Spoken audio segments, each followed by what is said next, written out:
مساء الخير، عاملين ايه؟ اتمنى تكونوا بألف خير. تعال نعمل كشري، طريقة سهلة وحلوة، مش هياخد معانا ربع ساعة وكده. فضلت خيركم كنت عاملة مخلل لفت وجزر وقرنبيط وشوية زيتون كده. المهم اول حاجة عندي حلة حط فيها شوية زيت، وانا مقطع بصلاية زي ما شايفة كده مربعات صغيرة.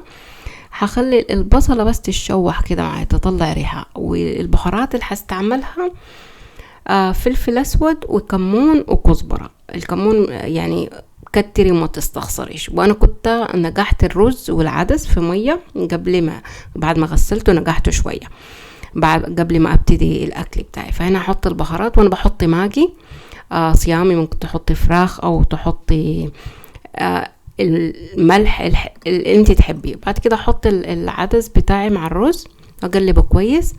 وانا غليت مية في الكتل، انا حاطه كوبايه رز وكوبايه من العدس، فهحط كوبايتين بس واقلبه كويس.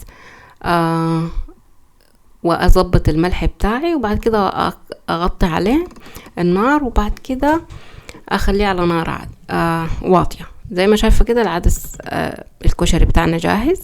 هنعمل الصلصه بتاعته في ووك. هحط شويه زيت حلوين كده، وبعد كده هحط تومة هرساها يعني فصين 3، ومعاه شطة خضرة عشان طبعا كشري. واحط شوية خل ملعقة كبيرة، وهحط الصلصة بتاعتي وكزبرة وبرضو كمون وفلفل، وبرضو انا بحط ماجي، وهخليها تتسبك لغاية لما الزيت يطفح لفوق. فطبعا انا مش هقعد ساكتة، فجبت كده زي ما شايفة في طبق هرست 3 فصاص توم، معي نص ليمونة كده، طماطم. هنعمل سلطة طماطم بطريقة حلوة، اتمنى ان هي تعجبكم يعني. وهحط فيها شطة، وهحط فيها كزبرة وملح. اظبط الملح بتاعي والغبطها في الطماطم، ودي هنقدمها مع الكشري بعدين بتاعنا.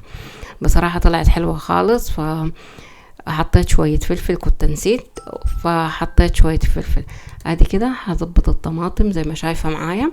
ممكن تحمري بصل، انا نسيت احمر بصل بصراحة عشان يدي طعم. زي ما شايفة كده ادي الصلصة بتاعتي جاهزة والكشري جاهز. فبعد كده هنغرف مع بعض. ادي كده جبت الطبق بتاع التقديم، غرفت الكشري بتاعي، وهحط شوية صلصة، وبعد كده هحط شوية طماطم كده حوالين الطبق لزوم التكات والحركات، وزي ما شايفة كده المخلل اللي قلتلك عليه. ادي كده السفرة بتاعتنا. لو عجبك الفيديو لايك وشير وسبسكرايب تو ماي شانل. مع اسرار المطبخ مع سوسنة، لغاية لما نلتقي في فيديو جديد ان شاء الله.